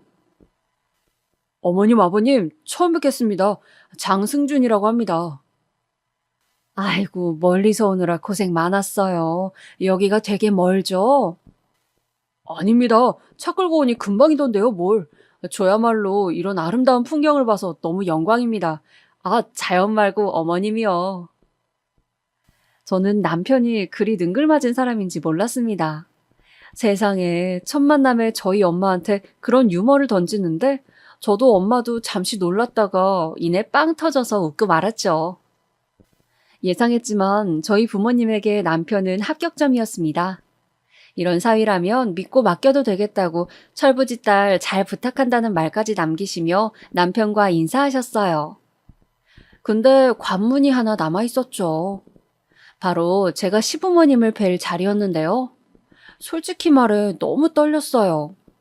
자존심 때문에 남편에게 티를 내진 않았지만 이미 만나 뵙기 2주 전부터 소화도 안 되고 먹은 것마다 체해 일하는 도중 몇 번이나 약국을 왔다 갔다 했는지 몰라요. 자기야, 괜찮아? 부담스러우면 내일로 미룰까? 오죽하면 남편이 제게 이렇게 말할 정도였죠. 하지만 정해진 날짜를 옮기는 건 상대방 부모님 측에서 볼 때 무례해 보일 것 같아 저는 괜찮다며 꿋꿋이 인사 자리를 강행했습니다. 하지만 그래선 안 됐었나 봅니다. 시댁에 발을 딛자마자 배가 살살 아파오기 시작하는데 시어머니, 시아버지와 겨우 인사를 하고 자리에 앉으니 식은땀이 미친 듯이 흐르더라고요. 오한이 든 건지 손과 발은 덜덜 떨리었고요. 아유, 저기 괜찮아요? 따뜻한 물이라도 갖다 줄까요? 아이고, 많이 긴장했나 보네. 아, 네, 감사합니다. 덕분에 저는 얼떨결에 시부모님과의 인사 자리에서 극진한 간호를 받는 처지가 되었습니다. 사실상 부모님 이야기도 나누고 결혼 계획 같은 것도 말씀드려야 하는 자리인데 이렇게 알아놓게 되니 너무 민망하고 죄송스럽더라고요. 근데도 시부모님은 괜찮다며 뭐하러 이렇게 긴장을 했어요. 그럴 필요 하나 없는데 하시곤 너털 웃음을 지으셨어요. 어쨌건 여러모로 해프닝은 많았지만 그래도 시부모님의 따뜻한 인상과 말씀을 들으니 마음이 한결 놓이긴 하더군요. 그렇게 저는 아주 행복하고 단란한 결혼 생활만을 상상하며 식장에 들어섰고 신혼여행까지 다녀왔습니다.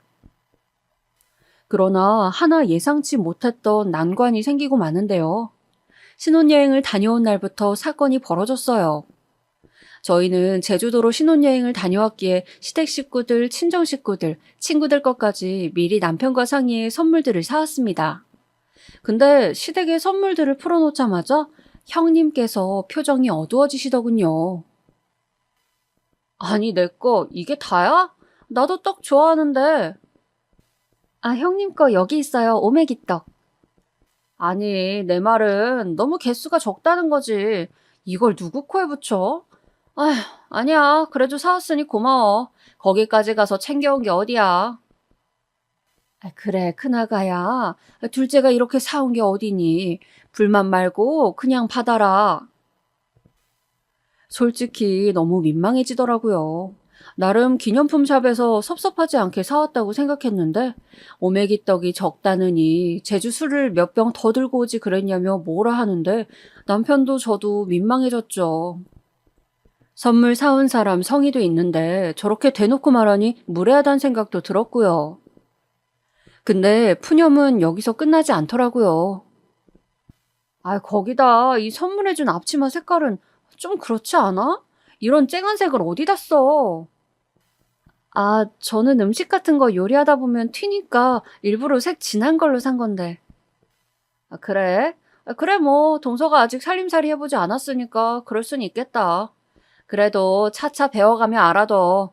살림살이 하는 거 궁금한 거 있음 언제든지 물어보고 내가 앞으로 많이 알려줄게. 아, 그래. 서로 도와가며 해라. 큰애기가 작은애기 많이 도와주고. 졸지에 앞치마 때문에 살림살이 안 해본 여자가 되었지만 형님 말도 아예 틀린 말은 아니었고 나중에 도움받을 일이 있겠지 싶어 그냥 넘어갔어요.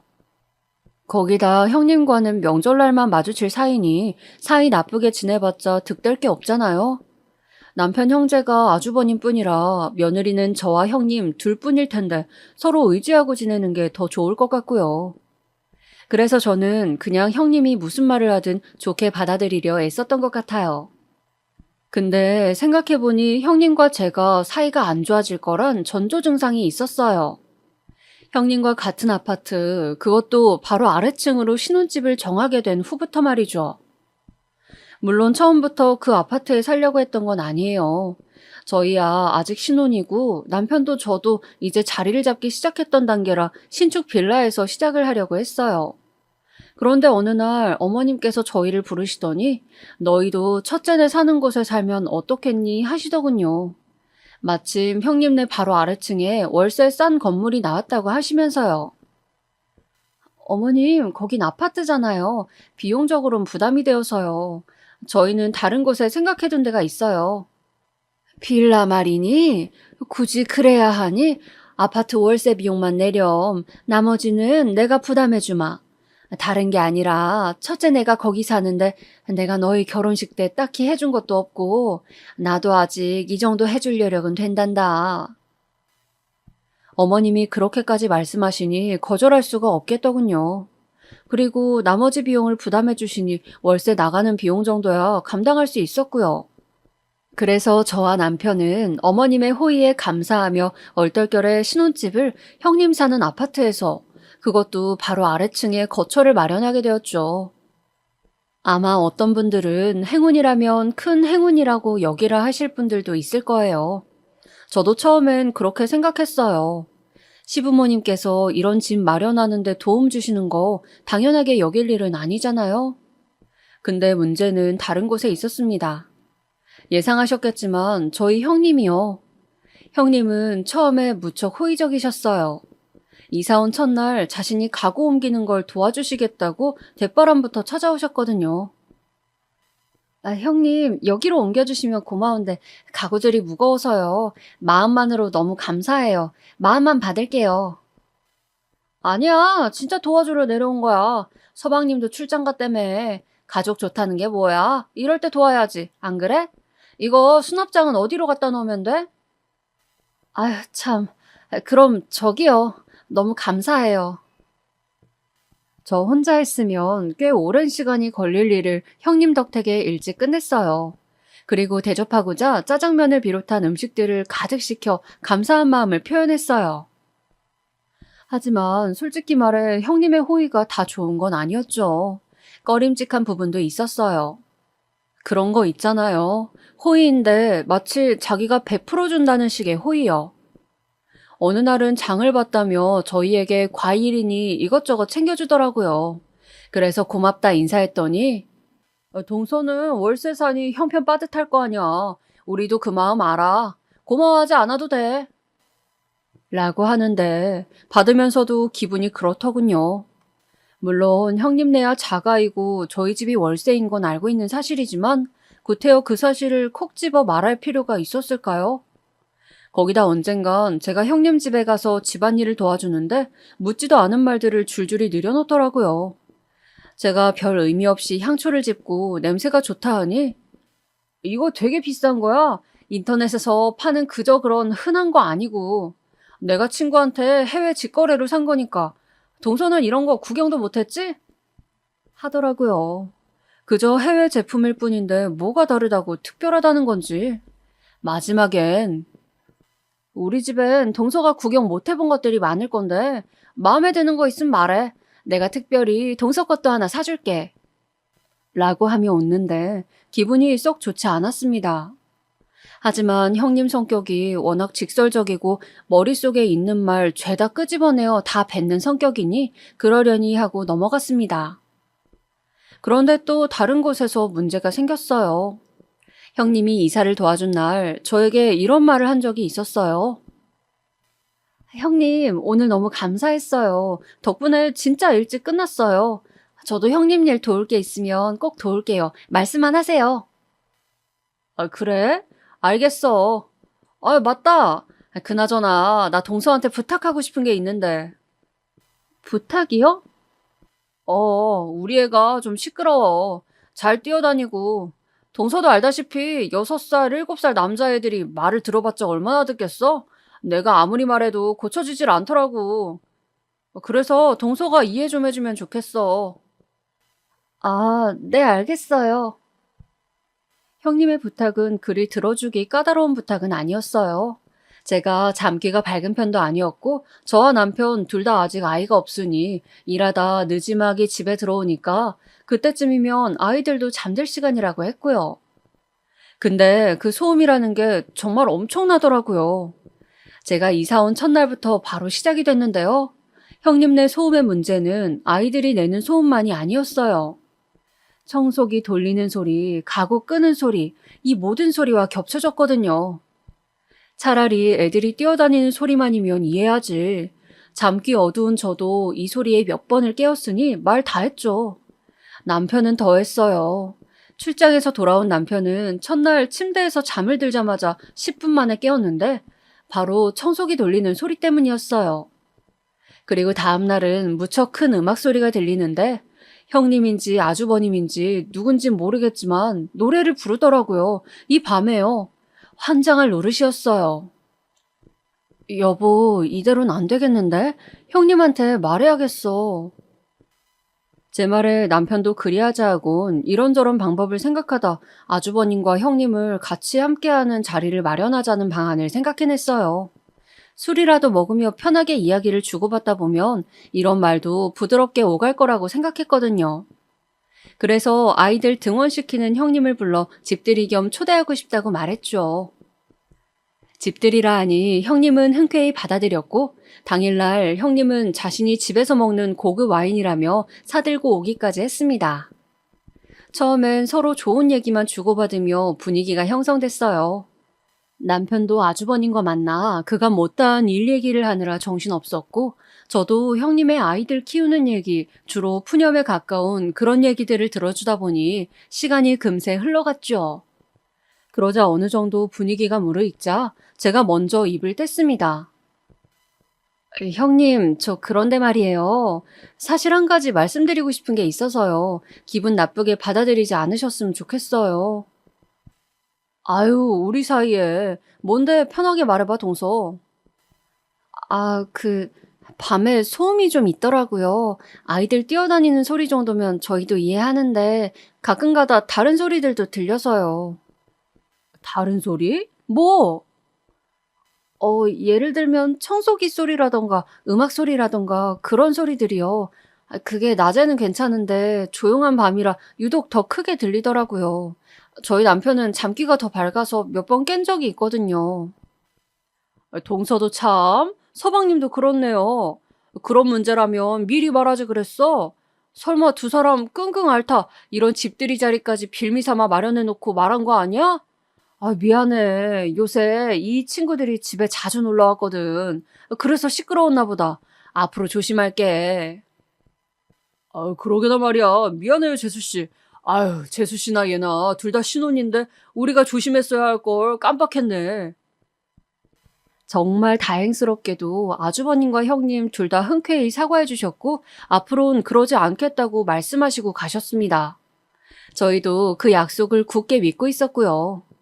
한 5일간은 정말로 아무런 소음이 들리지 않더라고요. 감사해서 형님께 떡도 드리고 가끔 생각나서 사왔다며 차 티백도 선물해드리는 등 애교를 피웠죠. 그런데 그게 딱 5일 가더라고요.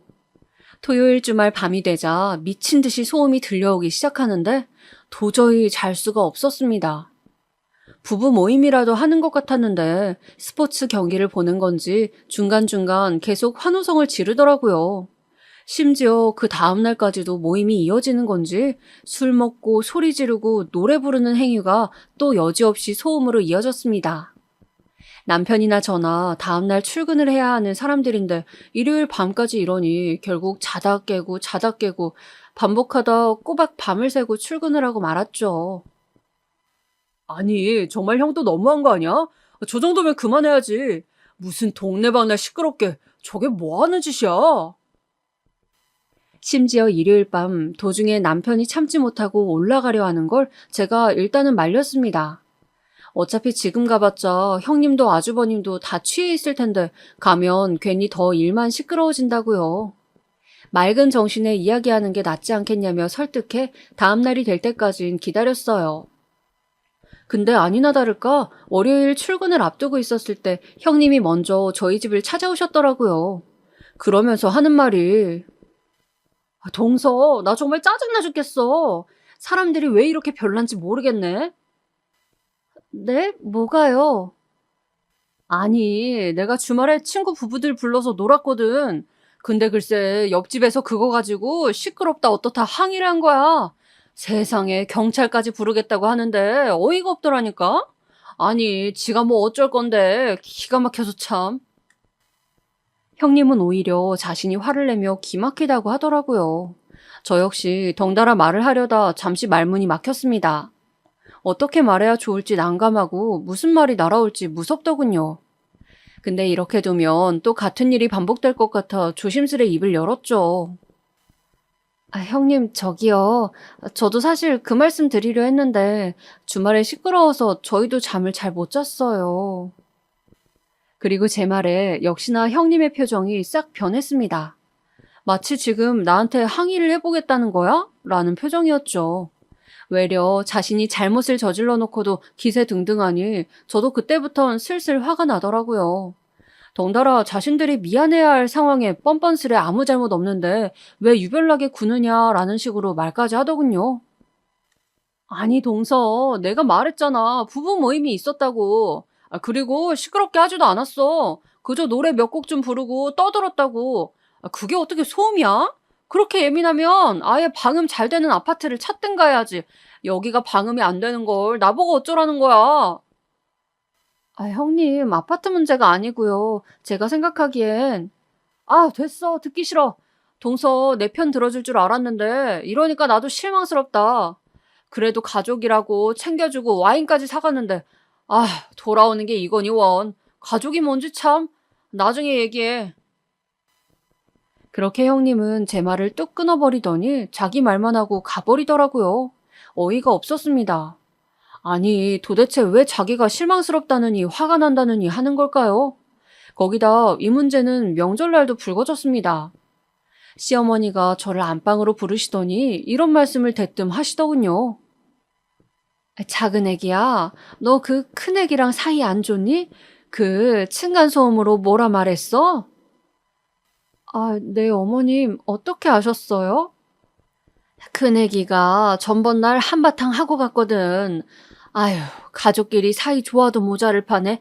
왜 그러는 거니 대체? 니들이 그냥 그 소음 참고 살면 안 되겠어? 아니, 큰애기 말로는 그냥 걷는 소리 정도라는데 그게 그리 못 참을 거니? 가족끼리 그럼 안 되지. 그냥 걷는 소리라니 할 말이 없더군요. 어머님이야 제가 말한들 알 길이 없었죠. 얼마나 소음이 심한지, 얼마나 난리를 피워대는지, 그것 때문에 저희가 생활에 얼마나 많은 불편을 겪고 있는지 말입니다.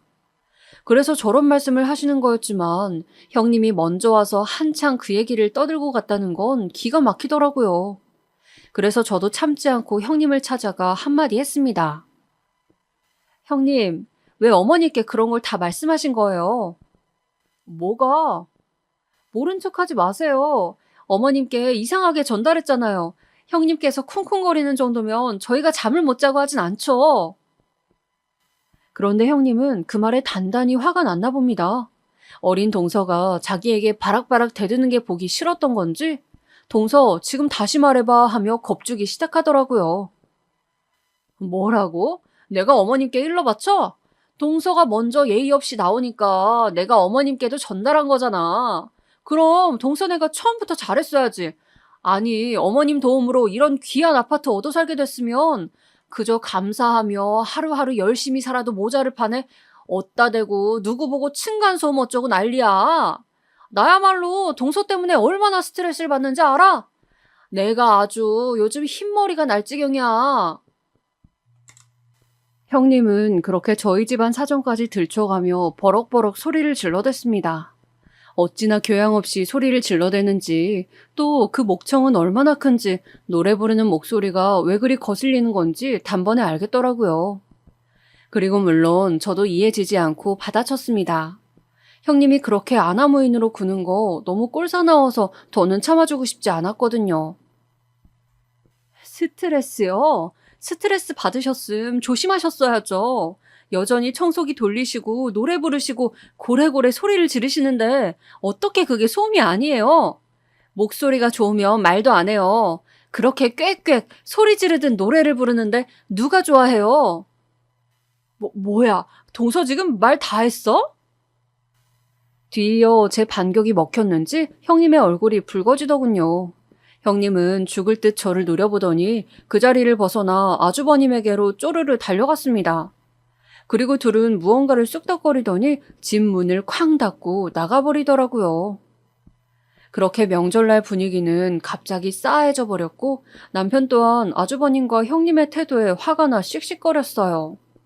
어머님은 어머님대로 한가득 걱정인 얼굴로 내가 죄인이지라는 말만 반복하셨고요. 저 역시 집안 분위기가 이렇게 된데 무거운 마음이 들었습니다. 오랜만에 만나 화기애애한 대화가 이어져야 할 명절에 저와 형님의 다툼으로 순식간에 분위기가 다운돼 버렸으니까요. 그래서 저는 더 고민하고 고민하다 집주인과 상의를 해보기로 했어요. 다행히 집주인분께서는 일단 다른 세입자를 구해보시겠다며 대신 부동산 중개 수수료 겸 2개월치 월세를 달라고 하셨어요. 그래서 저는 그러겠다 하곤 이것을 남편에게도 전달했습니다. 여보, 우리 월세 계약 기간이 2년이잖아.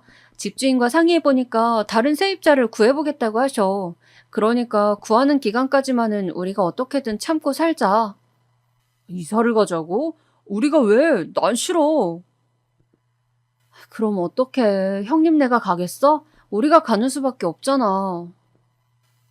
처음에는 반대했던 남편 역시 더 수가 안 난다는 걸 받아들이곤 알겠다고 했고, 저도 세입자 구하기 전까지만 참자고 다짐하며 참을 인자를 100번 1000번 새겼습니다.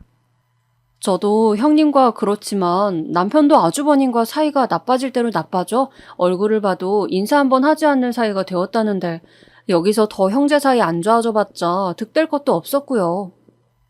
그러던 어느 날 모처럼 좋은 일이 생겼는데요. 바로 저와 남편이 계획하지 않았던 아이가 갑작스레 들어선 것이었어요. 이새는 조금 여유를 갖고 천천히 갖기로 했는데 실수로 생기고 만 것이었죠. 그럼에도 어차피 아이는 저나 남편이나 둘 다 너무 바래왔던 일이라 저희는 진찰도 받아보고 태명도 지으며 잔뜩 설레어하고 있었어요.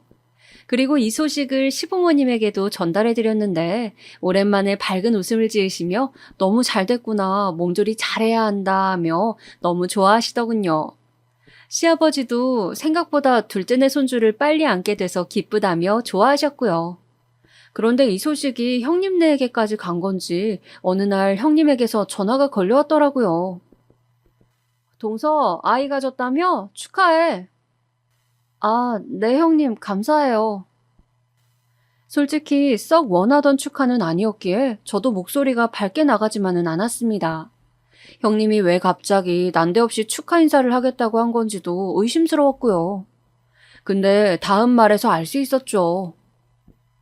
동서, 앞으로 아이용품 사려면 꽤나 사는 게 퍽퍽할 거야. 지금도 월세 내기 빠듯하잖아. 안 그래? 내가 우리 애 쓰던 거 있으니까 부탁하고 싶은 거 있으면 괜히 자존심 세우지 말고 말해. 참고로 우리 애 쓰던 것들은 다 좋은 제품이고 비싼 것들이라 동서가 사고 싶어도 못 살 것들이니까. 아, 태어나지도 않은 아기한테 자기가 쓰던 거 물려주겠다니 역시 형님답다는 생각이 들었습니다. 이젠 어떤 지경에 이르렀는지 화도 나지 않더군요. 그래서 그냥 네 알겠어요 하곤 전화를 획 끊어버렸습니다. 끊고 나서도 기분이 얼마나 나쁜지 그 여운이 퇴근까지도 이어지더라고요. 그러던 어느 날 일이 터졌죠. 그날도 여느 날처럼 부부 모임을 하는지 소음이 지속되고 있었어요. 참자 참자 생각하며 일부러 눈을 꼭 감고 잠을 청하는데 도저히 안 되겠더라고요. 생각해보면 한계 상황이었던 것 같아요. 남편도 저도 잠을 제대로 자지 못한 지가 이미 너무 오래되었고 가끔 남편은 근처 모텔까지 잠을 자고 오곤 했으니까요. 형님, 지금 몇 시인 줄 아세요? 지금 남들 다 자는 시간이에요. 결국 저희는 항의를 하러 올라갔습니다. 무슨 말을 듣든 간에 이미 이성은 풀려 있었죠. 근데 벌컥 문을 연 형님은 이미 단단히 술에 취해 있었어요. 눈은 풀려 있었고 발음은 잔뜩 꼬여 있었는데 그런 모습으로 저를 보더니 이러더군요. 누구야 너네? 아, 니네 그지들이구나. 월세 사는 그지들. 그지들이 어딜 끼질러 올라와 죽으려고 이것들이. 정말 보기 부끄러웠습니다. 월세 사는 그지란 말을 들었을 때 모욕적이고 수치스럽기도 했지만 그 뒤에 형님네 아이들이 저희를 빤히 바라보고 있었거든요. 근데 아이들이 형님에게 다가와 그러더라고요. 엄마, 왜 작은아빠, 작은엄마한테 그지들이라고 해요? 그지 아니잖아요. 그거 나쁜 말이잖아. 네, 정말 애보다도 못한 인간들이었죠. 아이들이 있는데도 그런 말을 아무렇지 않게 할 수 있다는 게 놀라웠고, 외려 아이들이 안 되었다는 생각마저 들었습니다. 남편도 저와 비슷한 걸 느꼈는지 그저 조용히 다시 집으로 내려갔습니다. 그리고 아무 말 없이 저희 둘 다 침대에 누워 울분을 삼키었어요. 다행히 한 달도 채 안 되어 세입자가 구해져 저희는 그 악몽 같은 집에서 나갈 수 있었습니다. 그 뒤의 삶은 사실 어떻게 흘러갔는지 일일이 말하기 어려울 만큼 많이 바빴습니다.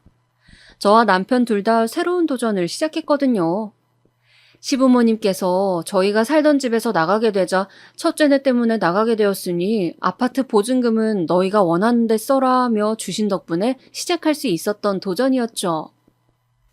남편과 제가 시작한 건 전원 생활과 농업이었어요. 비닐하우스로 돈이 되는 작물들을 사전 조사하여 몇 가지를 재배해보기로 한 건데 시작은 어려웠지만 제가 어렸을 적 산골에 살았던 경험과 남편이 직접 개발한 농법이 많이 도움이 되었어요. 워낙 이런 쪽에 관심이 많다 보니 남편은 자기만의 농법을 개발해갔고 그 결과 점점 더 질 좋고 많은 양의 작물들을 재배할 수 있게 되었죠. 그렇게 시행착오를 경험하다 보니 잘못 도전한 건가 싶어 후회되는 나날들이 있다가도 또다시 이거 하길 잘했다 하고 환호성 지르는 날도 오더라고요. 하지만 저희가 전원 생활을 선택하면서 명절날 형님네를 볼 때마다 우라통이 터질 만한 일은 한두 번이 아니었어요. 심지어 제 아이가 태어났을 때도 형님은 축하보단 여전히 저를 비꼬며 아니, 동서, 애교육은 어떻게 시키려고 그 총구석을 제 발로 들어간 거야 하며 걱정하는 척 무례한 말을 던졌고 아주버님은 옆에서 맞받아치고 있었죠. 재수씨, 너무 기분 나빠하지 말아요. 우린 그냥 걱정돼서 그러는 거니까. 맞아, 동서. 이런 걸로 또 기분 나빠하면 안 된다. 내가 전번날 발언은 사과했잖아. 우리 다 푼 거 맞지? 우리가 다 풀었다고요? 형님은 월세 사는 그지들이란 발언에 대해 미안하다라는 딱 한마디론 사과해놓곤 그 뒤로 온갖 말들을 무기 삼아 멋대로 짓거리고 다녔습니다. 저는 그러라 했어요. 그때부턴 저나 남편이나 두 것들을 사람으로 보지 않기로 했거든요. 니들은 짓거려라, 우린 안 들을 테니 하는 자세로 대화에 임하곤 했어요. 네네, 형님 말씀은 감사한데 전 부쳐야 되니 뒤집게 좀 주시겠어요?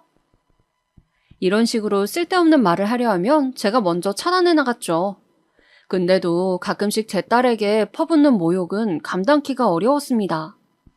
어느 날은 한글을 이제 배우려는 제 딸에게 이런 말을 하더라고요. 동서, 내 말 잘 들어?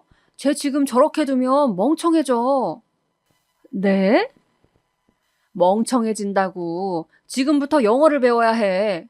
동서는 시골 사람이니 이런 거에 뭐 전혀 관심 없을 수 있겠지만 나야 다 알잖아. 애 2명 키워봤고. 동서는 그런 말 안 들어봤어? 부모 빈부격차가 자식 빈부격차 된단 말 못 들어봤어? 쟤 똑똑해야 나중에 집안이라도 일으킬 거 아니야. 가난한 시골에서 키워 뭐가 되게 하려고. 실로 어이가 없었죠. 누가 누굴 보고 훈계를 늘여놓는 건지. 그 애 형님네 애들이나 신경 쓰세요 라고 맞받아치고 싶었던 걸 겨우 꾹 참았습니다. 시부모님이 중간중간 얘 큰아가야 쟤들이 알아서 하겠지 하며 말려주시기도 했고요. 그리고는 그냥 저희 일에 집중했습니다. 다른 건 몰라도 저는 제 아이 그 누구보다 똑부러지고 현명하게 그리고 건강하게 키우고 있다고 자신했어요. 제 어린 시절 경험으로 누구보다 잘 알고 있었죠. 전원 생활은 불편한 점도 많지만 그에 못지않게 누리는 경험들도 많다는 걸요. 다만 저희 부부 역시 경제적인 부분을 걱정했는데 아이가 커가며 다행히도 사업은 점점 안정화되면서 여러 거래처들을 확보해 나가고 유통 판매할 수 있는 곳들을 늘려가면서 예상치 못하게 많은 매출을 올리게 되었어요. 사실 농사를 지을 계획은 남편이 먼저 제안한 거였어요. 형님과 같이 살던 아파트에서 나가고 신축 빌라에서 다시 새 삶을 계획하고 있을 때 남편이 몇 달 회사를 다니더니 그러더군요. 우리도 농부가 되어보는 건 어떻겠냐고요. 그때 전 남편에게 헛바람이 들었다 생각해 매스컴에서 보는 부자 농부 이런 게 쉬운 건 줄 알아? 하며 반대했었죠. 근데 남편의 꾸준한 설득으로 그래, 한번 해보기나 하자 하는 심정으로 갔는데 꾸준히 노력하다 보니 그 결실을 맺은 것이었어요. 그렇게 큰 기대는 하지 않고 시작한 것이었는데 뜻하지 않은 성공으로 나중엔 TV 출연까지 제의를 받게 되었죠. 그날 저희는 축배의 의미로 달달한 막걸리를 마시며 이날의 의미를 축하했어요. 이게 꿈이야, 생시야. 여보, 믿겨져? 아니, 아직도 안 믿겨져. 생각해보면 처음에 당신이 농사짓자 했을 때 이 양반 왜 이러지? 미쳤나 했지. 근데 당신 덕에 여기까지 왔네. 고마워. 아니야. 우리 장모님 장인어른한테 더 감사해야지. 아이 키워주시는 거 도와주시고 농법 개발도 도와주셨는데. 네, 맞아요. 여기엔 저희 친정부모님의 도움도 있었고요. 물심양면으로 도와주신 덕에 저희는 무사히 애도 낳아 키우고 사업도 성공적으로 이끌어갈 수 있었습니다. 근데 그런 평화로운 나날을 보내던 중 살다 보니 참 이런 날도 오는구나 싶은 일이 벌어졌어요. 바로 최근에요. 제가 사연을 쓰게 된 계기이기도 한 기막힌 일이 생긴 건데요. 저희는 사업이 안정되고 난 이후 여유자금으로 서울에 작은 건물을 하나 샀어요. 큰 건 아니고 친정부모님이 그간 도와주신 게 감사하기도 하고 노후 자금으로 쓰시면 좋을 것 같아 제 돈과 부모님 돈, 그리고 약간의 대출로 받아 부모님 명의로 마련한 건물이었어요. 근데 어느 날 그 건물에 만두집이 들어섰다고 하더라고요. 그 만두 가게는 저희 건물 1층에 위치하고 있었는데 개업한 지 몇 달이 되어도 잘 안 된다는 소식만 들었을 뿐 작물 재배로 여념이 없어 가지 못하다 어느 날 한번 방문차 들리게 되었어요. 그런데 예상치 못한 두 사람이 만두를 나르고 있더라고요. 바로 형님네 부부였죠. 시어머니에게 하는 일이 잘 안 되어 식당을 차렸다는 이야기를 들었지만 그 식당이 만두집인 건 꿈에도 생각 못했습니다. 두 사람 다 저희 부부를 황당한 얼굴로 보더라고요. 그러다 형님의 얼굴이 절 보자 비웃음 가득한 표정으로 변하며 폭탄 같은 말들이 나가기 시작했죠. 동서가 여긴 어쩐 일이야? 아, 오랜만에 서울 구경 온 거야?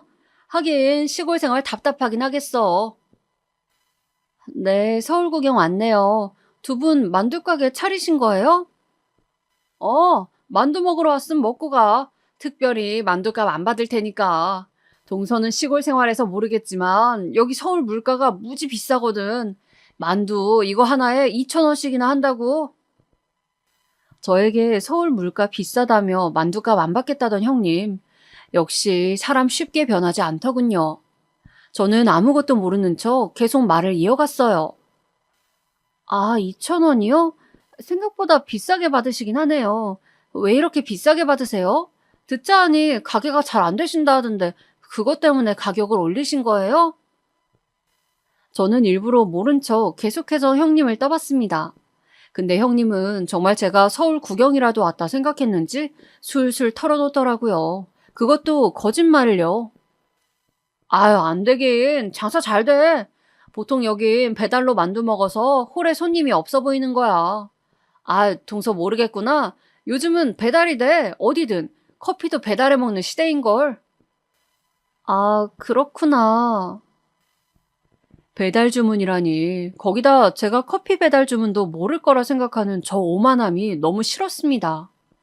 형님이 계속 말도 안 되는 궤변을 늘어놓으려 하길래 저는 그만 거기서 말을 멈추게 했어요. 그리고 정체를 드러내었습니다. 아, 그래요? 아, 그럼 제안 하나 드려도 될까요? 무슨 제안? 형님 이번 달 월세 좀 올려야겠어요. 장사가 잘 되신다니까요. 뭐? 그게 무슨 말이야? 아직 못 들으셨구나. 여기 건물 산 게 저예요.